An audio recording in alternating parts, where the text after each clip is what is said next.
fôlego, louve ao Senhor. Olá, meu irmão, paz ao seu coração. No dia de hoje gostaria de compartilhar com você uma palavra que ela está no livro de Neemias, no capítulo 1, a partir do verso 1 até o verso 10. Eu não vou ler todos os versículos, mas vou fazer um pouco da narrativa daquilo que acontece nesses versículos.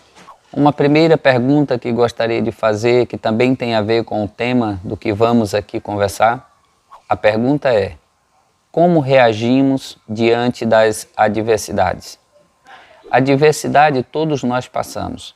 Sabemos que Neemias não era diferente, também enfrentou dificuldades semelhantes às nossas. Nesse texto, nós vamos encontrar os pontos principais, as chaves, os segredos que Neemias tinha para obter a vitória diante da dificuldade. Do verso 1 ao verso 3, Neemias, através de seus irmãos, recebe a notícia triste sobre a sua cidade. A cidade estava devastada, destruída, queimada ao fogo. Diante dessa situação, o que ele faz então? A partir do verso 4, nós encontramos algumas diretrizes para o que ele fez. Vejamos a sua postura no versículo 4. E sucedeu que, ouvindo eu estas palavras, assentei-me e chorei e lamentei por alguns dias, e estive jejuando e orando perante o Deus dos céus. Neemias não se ajoelhou diante das dificuldades, as tribulações que ele estava enfrentando.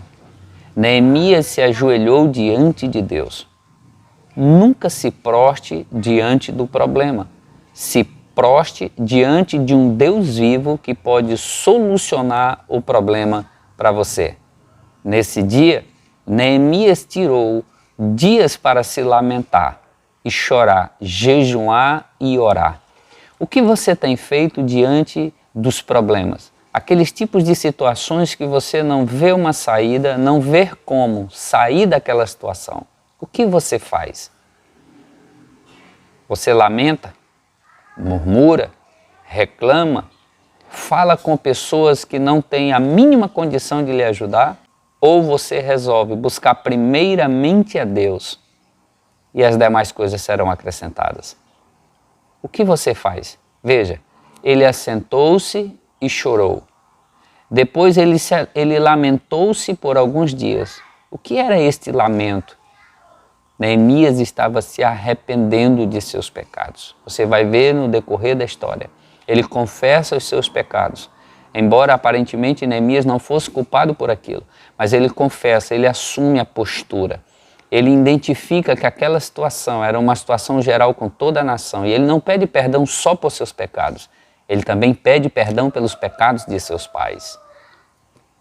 A segunda situação, a terceira, aliás, ele jejuou e orou perante o Deus dos céus para saber o que fazer diante da situação calamitosa de seu povo. O que você faz? Você procura conselho primeiramente em quem? Aprendamos com Neemias. O verso 5 vai falar sobre a oração que Neemias fez. Vamos ler o que Neemias orou. O verso 5. E disse: Ah, Senhor, Deus dos céus, Deus grande e terrível, que guardas o conserto e a benignidade para com aqueles que te amam e guardam os teus mandamentos. A oração de Neemias descreve que ele conhecia o Deus a quem estava orando.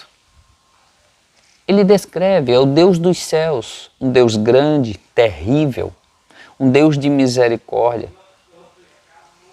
Ele lembra a Deus a sua situação. Ele diz: aqueles que te amam guardam os teus mandamentos.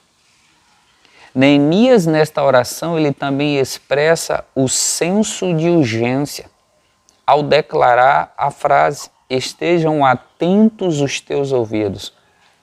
A sua situação é urgente, é para agora, é uma situação que não pode ser para amanhã. Não tenha medo de dizer isso para Deus.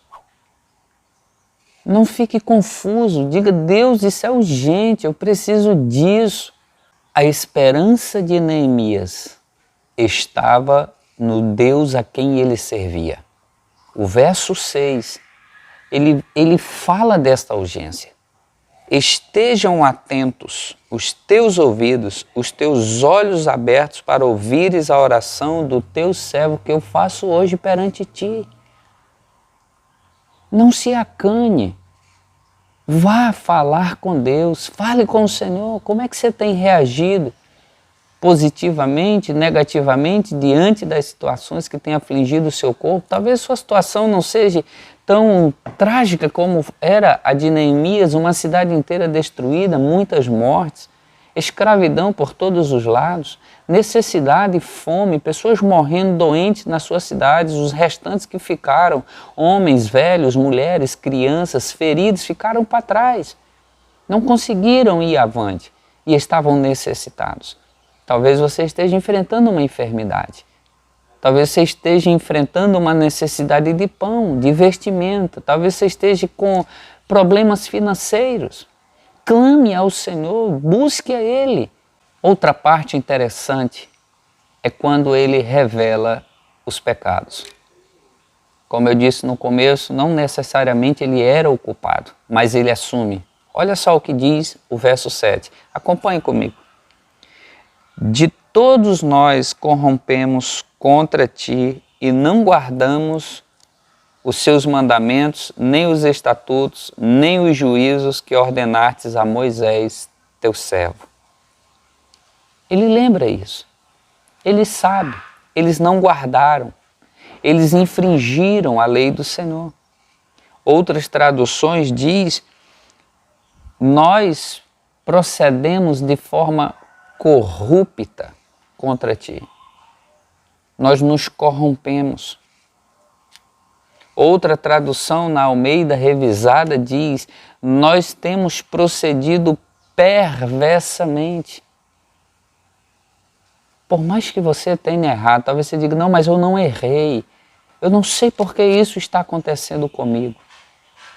Ore ao Senhor. Faça confissões. Mesmo que você ache que não tem a possibilidade sobre questões de pecados seus passados, peça perdão a Deus pelos pecados de seus pais. Se você já fez isso anteriormente, apenas ore então, diga: Deus, estou nas tuas mãos, se há falha em mim, sonda-me, como disse Davi. Sonda-me e vê se há em mim algum caminho mau e guia-me pelas veredas da tua justiça.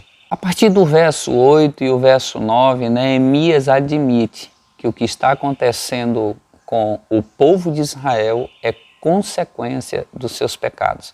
Era a consequência nítida da sua desobediência, da forma como eles agiram, desprezando o Senhor, desprezando os preceitos, desprezando o culto a Deus, a adoração verdadeira a Deus, tinham se prostrado diante de seus ídolos e estavam escravizando o órfão e a viúva, fazendo mal ao jornaleiro, pervertendo o juízo, dando juízo contrário ao que realmente merecia, dando causa justa ao injusto.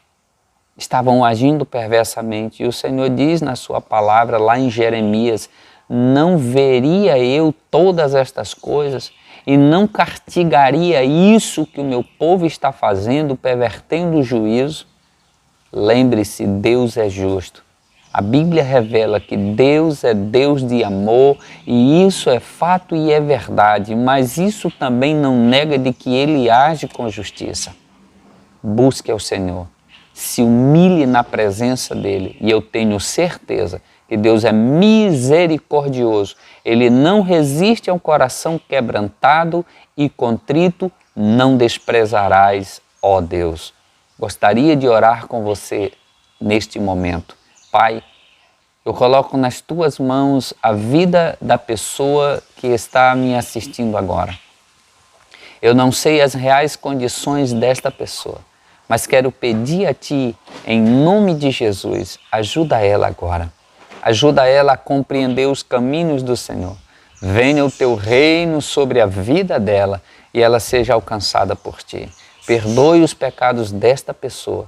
Se ela tem cometido pecados, se há uma luta, meu Deus, a adversidade passageira na vida dela, que a fé dela não decaia, que a fé dela não diminua, mas que ela possa prosperar na sua fé. Em nome de Jesus, eu abençoo o seu dia para a glória de Deus. Amém e amém. Nos vemos no próximo vídeo. Curte o vídeo, se inscreve se não é inscrito, compartilhe com mais alguém essa palavra que você acredita que possa estar precisando ouvir esta mensagem. Deus o abençoe.